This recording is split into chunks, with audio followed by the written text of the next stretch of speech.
Hi Pisces, welcome to July. This is Teresa from Tarot by T. And before I start your reading, I want to call in some good energy and create some sacred space. So this month we have a full moon lunar eclipse in Capricorn, 13 degrees Capricorn, on July 4th or 5th, depending on where you live in the world. And then we have a new moon in Cancer, which is favorable to your sign. Actually, both of them are favorable to your sign. And that will be on July 20th, and that's 28 degrees of Cancer.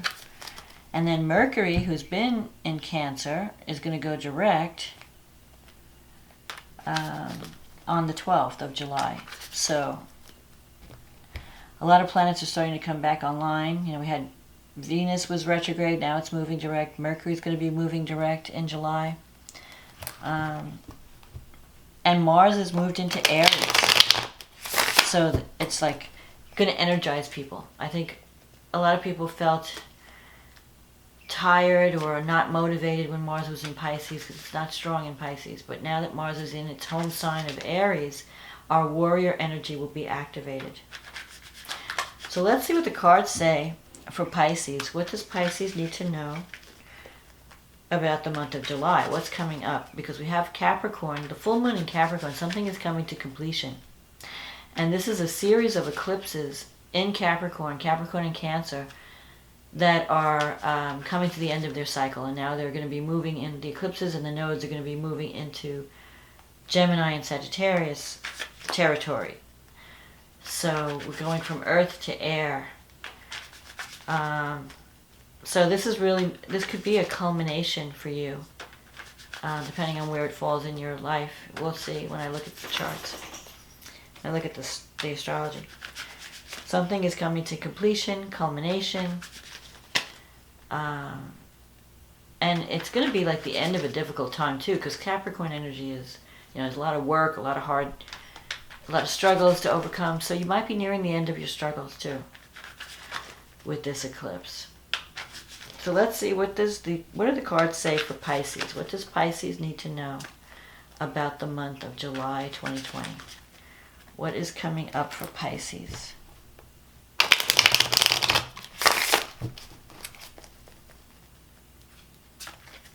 Okay, let's see what we get.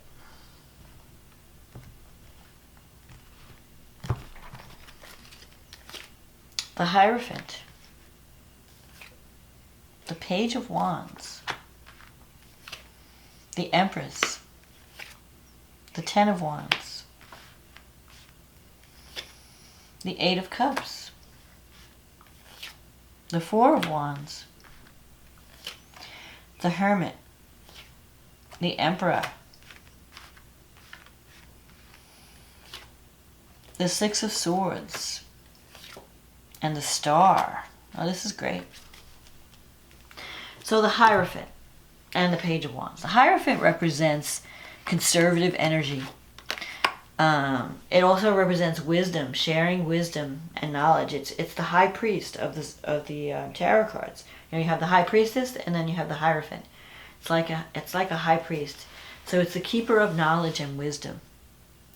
And that could even be you in some ways. Because Pisces is the most spiritual of the signs. You're very intuitive. You're very tapped into divine energy. So you may be thinking about sharing your knowledge or sharing your wisdom. If you're dealing with a company, sometimes this can represent an organization that is very conservative, rigid, and not open to change. If you're dealing with a person, the Hierophant can represent someone who can be a little bit stubborn and set in their thinking and their beliefs and in their ways. So you could be dealing with a Taurus person. With the Page of Wands, it could be a fire sign, Aries, Leo, Sagittarius. The Page of Wands energy, though, I think that's always a good card to get. It means good news or happy. Now, messages coming in that are that are favorable. You're going to be happy to receive this message. So, in the past, you have the Empress. The Empress is a card of abundance, giving birth to something, home and family, being a mother. For some of you, you might have been you might have been burdened by family situations because you have the Ten of Wands here. Maybe you were taking care of a family member, or you were worried about family, children. Children might have been a burden. Or even a project that you initiated, because the Empress is about giving birth to something. It's about creativity and abundance.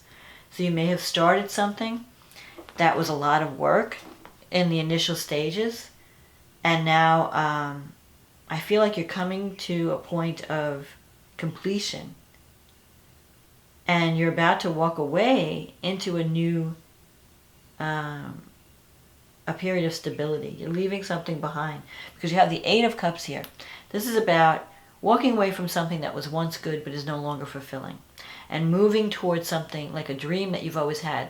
Like, I've always wanted to do this if I only had the time, kind of thing. So maybe now something might be ending or completing that was a lot of work. You put a lot of effort and work into it, and it's showing signs of success. You have the Four of Wands here: success, stability, recognition, celebration. Sometimes the Four of Wands could be marriage. So if you've been in a relationship for a long time, maybe you're moving into a different stage where you're deciding to commit to something. But I feel like it's more like like one cycle ends, you're like leaving something behind to move into something that's more fulfilling. So maybe you've spent a lot of years or a lot of energy building something up, and now it's nearing the end, it's nearing completion, and you could leave it behind and move on to the next thing. And the next, you're getting, here's the Four of Wands. This is a card of celebration, stability, recognition, manifestation. The Four is manifesting. But I feel like something, so you might be thinking about switching jobs or changing something, moving into a new area. You have the Hermit here. So you've been kind of doing a lot of soul searching. Like, I think you've been thinking about, okay, what's next? I've completed this stage of my life. I've completed this project, or I've come to the end of this cycle.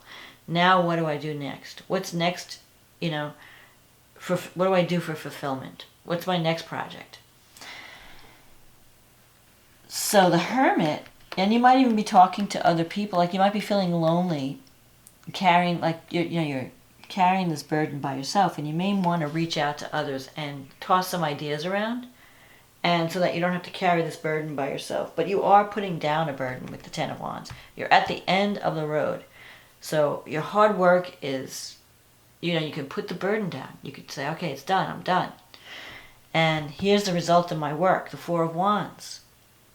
But now it's time to move on. What do I move on to? You have the Emperor here in your environment. That's the card of someone who's very organized, and it's the card of the executive, the boss, someone who's in charge, someone who knows who's very disciplined, who knows how to make things happen. You could be working with people that are like that, like the Emperor. There could be someone in your life, maybe even a relationship with someone who's very stable, very secure, very organized, very dependable. Or you are being seen as this person. So maybe you're in some type of leadership role. But now it's time to leave that behind, because you have the Six of Swords here. The Six of Swords is moving away from difficulty, moving on towards greater harmony, and even like the Star, a hope or a wish fulfilled. So you might be leaving something behind because a new dream is calling you. And you're going to take your executive abilities and all your talent, and your organizational talent, and create something new, because you have this dream in the future. So you're kind of like ending one thing and then getting on a new path that's going to lead to another success down the road. The one thing I've noticed here is you have the Empress and the Emperor. So if you're in a relationship, the two of you might be very, you're powerful people together. You're a good team. You make things happen. So I feel like whatever you're leaving behind, all your burdens, your worries, your unfulfilled, you're moving into something much better, much more secure, something that's going to give you much more. It's like a dream come true. Like, I finally have the time to achieve this goal or this dream. and I can leave my burdens behind. I can leave all that heavy baggage and move into this new situation that's really, I think it's going to be very fulfilling. You know, the Hermit card here, you've been doing a lot of thinking. Like, what do I need for fulfillment? What do I need to leave behind? What do I need to put down? And now it's time to act. So over the next 6 months, you could be seriously thinking about walking away from something and walking toward some new goal or new dream that will, I mean, the star is great, you know. It's a wish fulfillment. It's a wish come true. It's going to happen now. Maybe, you know, you have more time on your hands. Maybe you're leaving, maybe you had too much work and you're dropping some projects so that you could focus on achieving this. And it even could be a relationship with a soulmate, because the Emperor and the Empress, they're two, you're both the same. You're both, the Empress she's very powerful. She knows how to create. She's very creative. She gives birth to things. She's very, she knows how to create abundance. The Emperor, he's like, knows how to, build and make things happen and create stability. He's a leader. They're both leaders. They're both like the royal couple of the tarot, the Emperor and the Empress. So you could be moving into a relationship that you find very satisfying too. And it could be because the Page of Wands could be like the message that comes. That's the spark that starts everything. You could be getting a message that brings you great joy. And it allows you to leave your burden and your sorrows behind and move into something really fulfilling. So I think you're going to have at least a good July, and probably it may take about 6 months to develop. It may not be an overnight thing, especially because the star is here. The star usually means it's a goal that will manifest in the future. It's not an immediate success thing. Like when the Wheel of Fortune comes up, that's like unexpected turn of events, and it's right now. When the star shows up, it's going to take nurturing and development. It's like your baby. You have to nurture it like the seedling until it grows to the big plant and then produces the fruit. So don't rush it. Just enjoy it. Enjoy this slow process to success and to achieving a dream that you've always wanted to have. It's a blessing. The star brings hope. So whatever you've been through in the past, you can leave it behind. The star is bringing hope, and you're moving away from your troubles. You could even wind up, if it's a relationship, you could wind up in a committed relationship when it's all over. But that won't be till later, down the road. But in the meantime, you'll be happy and enjoying life. So let's see what the astrology has to say. So now that we know what the cards have said. So for you, the full moon is happening in your 11th house. The moon is in your 11th house, and the sun is in your 5th house. So there could be some kind of completion that involves a romantic relationship. Like maybe there's a friendship, because the 11th house is friendship. And you have Pluto and Jupiter there, so that's there's an abundance. There's an opportunity out of the group that you belong to or the people you know. Something is going to come out of that you're going to consider an opportunity, a lucky opportunity or event. And the 5th house, the Sun and Mercury, you could be getting a message from someone. It could be one of your children. It could be something involving children. The 5th house is the house of children. It's also the house of creative self-expression and romance. Enjoying life. Like something is completing that's going to bring you joy. You have an opportunity. And especially since, when we get to the new moon. So the 5th house is the house of, it could be a creative project. You're deciding, you're finally finishing something that's a reflection of you and your talent. You have Uranus in the 3rd house. So, and Mercury is sextile Uranus. So if you're doing anything creative, you're coming up with genius ideas. You are really, you should just, if you've never wanted to try some kind of artistic expression, now's the time to do it. Uranus is supporting you. Even, especially because it's in the 3rd house of communication. And it's in the 3rd house that also represents siblings, relatives, neighbors. So something exciting and unexpected could happen in your everyday environment. You could hear from someone that it turns, a friend that turns into a relationship. You got Neptune in the first house, so you're feeling kind of like you want to do something spiritual. You want to be seen as someone who is compassionate and caring. Venus is in the fourth, so you could be fixing up your home, trying to make it feathering your nest. Maybe you're thinking, well, if I have a relationship, I have to have a nice house. So you're cleaning it and decorating it or whatever. It's a good time when Venus goes through your fourth house to do any kind of decorating, especially now that it's going direct. Mars is in your second house, so that could bring up some expenses, unexpected expenses, but it also gives you the ambition or the drive to earn more money. Like you're caring about, security and financial matters, and also self-esteem. Your second house, what do I value? And you're working to achieve those things that you value. Now Mars is squaring Mercury all month, and Mars is in the second and Mercury's in the fifth. So you could be arguing with children or a loved one about money. Maybe somebody's spending too much money on fun things, and you're thinking like, hey, we need to watch our budget. Mercury goes direct on July 12th. It's been in Cancer, and now it's going to go direct. The new moon in Cancer is happening in your fifth house.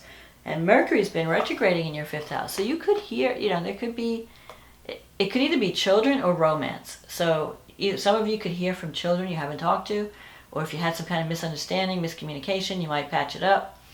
Others, with the new moon, you could have like a new relationship with a child, or even a new child. Maybe you're giving birth. A new family member is coming into your world, and that's going to be a happy occasion. You could also be starting a new romance with the fifth house, or a new creative project. And Saturn is opposing it from the 11th house. So it could be that Saturn in the 11th, it could be that there could be an age difference between you and the person. It could come out of your friends, like one of your friends, or one person may be more like the parent to the other. Like maybe if you're having a romance, one of you might be treating the other person like a child, or feeling like you have to take care of them, you have to nurture them. Because the Saturn energy is like parent-like energy. And it could be that you're also involved in work projects, and so that might be interfering with your romance and fun. Because when Saturn opposes something, especially the sun, you feel tired, or you just feel blocked. Like what you want to do something, but there's like maybe this fear. Maybe it's fear. You're afraid to reach out to a friend, or afraid to start this new romance. But Mercury's in the fifth, so messages are coming. If you don't reach out, they might reach out. So one of you is going to break the ice. And Jupiter's in the 11th. It's giving you opportunity. Now with Neptune in the first, you may be giving mixed signals. So people aren't really, they don't know where you're coming from, because you're kind of wishy-washy a little bit. But you have Mars and Chiron and Mercury. Mars is squaring Uranus. No, it's squaring Mercury, I'm sorry. And Chiron is in the second house. So you may have some healing energy around, you might have to do some healing around money, around what values. What do I value? Am I getting paid enough for what I get? Am I being appreciated? Am I being valued? Am I earning enough money? Am I getting the love I need? Am I getting the money I need? That might come to a head too. That might be in your realm of awareness, where you're trying to figure out, and if you find something that's not working, you may decide, I have to take care of this. I have to take action. Because Mars is about action. And Mars in Aries has courage. Aries is like a rocket. Mars in Aries is like the warrior at its best.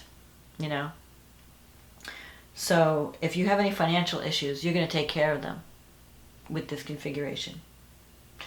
And once and for all. And so if you have to communicate with anyone about money, or about, like asking for a raise even, or asking for more money, or asking for more respect, whatever it is, you're going to take care of it. Just the only thing, don't come on too strong. Sometimes when we keep things in for a long time, then we finally let them out, we go over the top. So just release the, if you have a problem with someone, and especially because when Mars moves into the second house, you can have unexpected expenses that pop up, and that's when you realize, I've got to get serious about my money. I've got to take care of this. And so you may have to have some difficult conversations with people over money, but try not to let it get into like an argument, or try not to, like, watch what you're saying, control your words, don't react, and you should be fine. But really, the new moon in the 5th house in Cancer, it's supported by Pluto and Jupiter and Saturn. Well, Saturn is opposing it. No. It could be intense with Pluto there.